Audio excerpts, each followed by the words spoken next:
নমস্কার বন্ধুরা, মায়ের রন্ধনশালা এবং ব্লগার চ্যানেলে আপনাদের সবাইকে স্বাগত।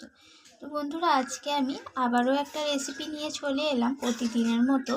তো আজকে আমি এখানে একটা চিকেনের রেসিপি বানাবো, যেটা স্কোয়াশ দিয়ে।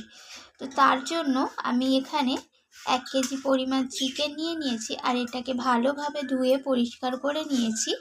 আর এখানে দেখুন, আমি আলু কেটে নিয়েছি। তো বাঙালির চিকেন রান্নাতে আলু না হলে কিন্তু চিকেনের স্বাদটাই কিন্তু একদমই পাওয়া যায় না।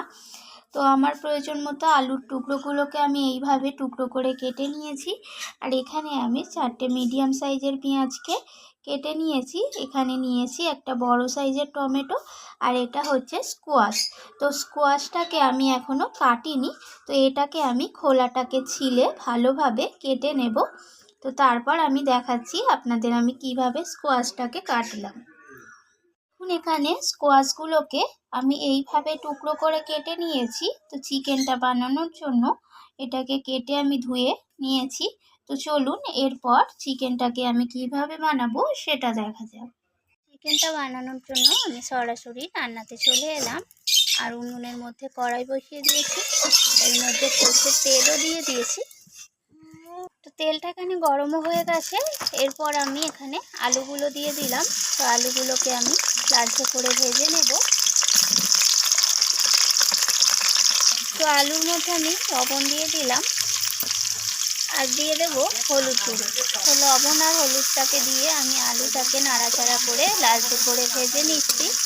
তো আলুটা এখানে ভাজা হয়ে গেছে, আমি আলুটাকে তেল থেকে তুলে নেব।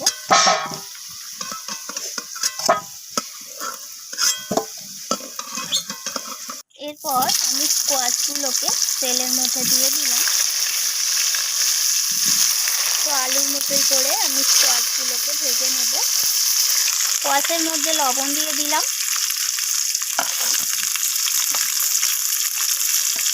আর দিয়ে দেবো এখানে হলুদ গুঁড়ো।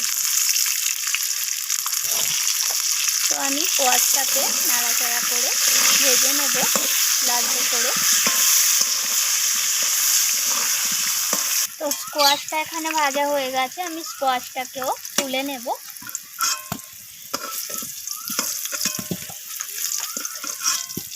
এরপর ওই একই তেলের মধ্যে আমি তেজপাতা দিয়ে দিলাম, আর দিয়ে দেবো এখানে কেটে রাখা পেঁয়াজগুলো।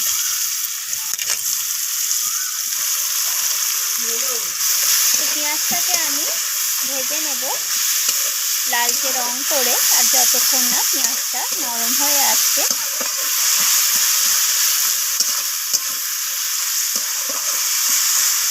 তো পেঁয়াজটা আমার ভাজা হয়ে গেছে এখানে। এখন আমি দিয়ে দিলাম কেটে রাখা টমেটোটাকে। তো টমেটোটাকেও পেঁয়াজের সাথে ভেজে নিচ্ছি যতক্ষণ না নরম হয়ে আসছে।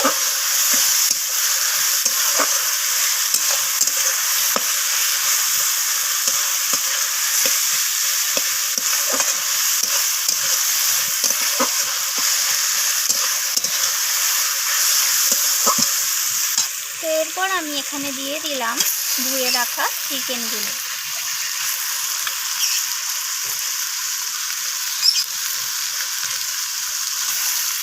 কিন্তু মাংসের চিকেনগুলো আমি পেঁয়াজ আর টমেটোর সাথে এইভাবে নাড়াচাড়া করে একটু ভাজা ভাজা করে নিচ্ছি।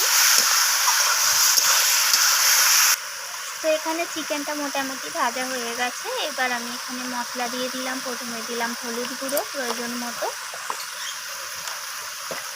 আর দিয়ে দেবো এখানে ঝাল অনুযায়ী লাল লঙ্কার গুঁড়ো,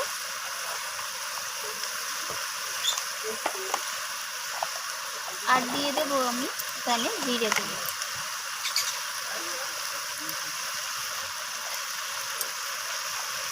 তো সমস্ত কিছু মশলা এইভাবে নাড়াচাড়া করে কষিয়ে নিচ্ছি চিকেনের সাথে।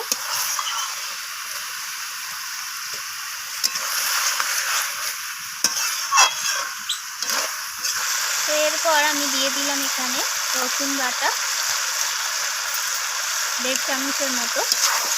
রসুনটাকে দিয়ে আমি আবারও কষিয়ে নিচ্ছি।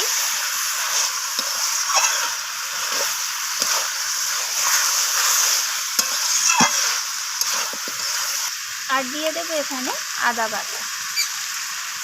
বাটা দিলাম 1 চামচের মতো।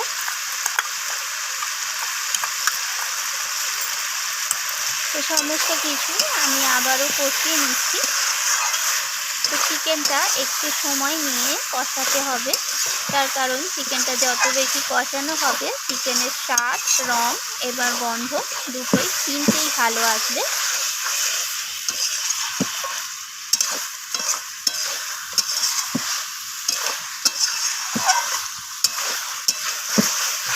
তো এরপর আমি দিয়ে দেবো এখানে স্বাদ মতো লবণ।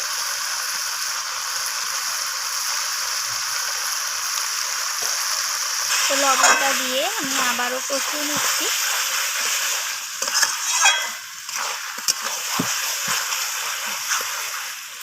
এরপর এখানে দিয়ে দেব ভেজে রাখা স্কোয়াশগুলো। এই স্কোয়াশগুলোকেও চিকেনের সাথে কষিয়ে নিচ্ছি।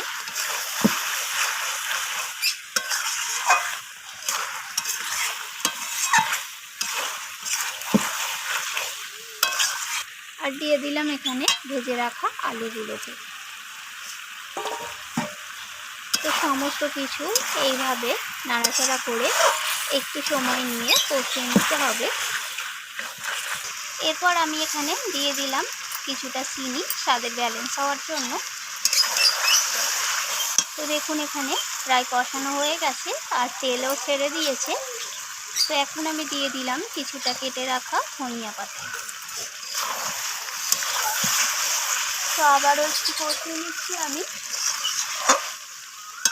আর চিকেনের কালারটা দেখুন কত দারুণ এসেছে, পুরো চার সাইড দিয়ে তেল ছেড়ে দিয়েছে।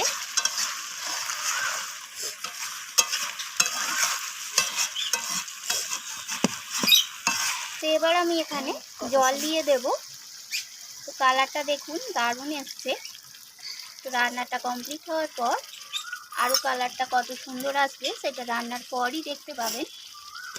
তো এখানে যতটা গ্রেভি বা ঝোলের প্রয়োজন সেই অনুযায়ী আমি এখানে জলটা অ্যাড করে দিচ্ছি। তো এবার আমি এটাকে কিছুক্ষণ রান্না করে নেব, তারপর আমি ফিরে আসছি। এখন আমি এখানে প্রায় 15 থেকে 20 মিনিট পর ফিরে এলাম। আর সমস্ত কিছু এখানে সিদ্ধ হয়ে গেছে, আলু, স্কোয়াশ, চিকেন সমস্ত কিছু সিদ্ধ হয়ে গেছে। তো এখানে চিকেনটা একদম রেডি হয়ে গেছে। তো এবার আমি এখানে দিয়ে দেব সানরাইসে শাহি গরম মশলা। তো এটাকে দিয়ে আমি মিশিয়ে নিয়ে নামিয়ে নেব, তারপর আমি আপনাদের পরিবেশন করে শেয়ার করব। দেখুন এখানে তৈরি হয়ে গেল স্কোয়াশ দিয়ে চিকেনের রেসিপি। তো দেখুন তরকারির কালারটা কত দারুণ এসেছে। তো রেসিপিটি কেমন লাগলো অবশ্যই আমাকে জানাবেন, আর কমেন্ট করতে তো ভুলবেন না। আর আমার চ্যানেলটিকে সাবস্ক্রাইব করে চ্যানেলটির পাশে থাকার অনুরোধ রইল। তো আমি আবারও ফিরে আসবো অন্য কোনো রেসিপি নিয়ে। আজকের মতো এইটুকু। ধন্যবাদ বন্ধুরা।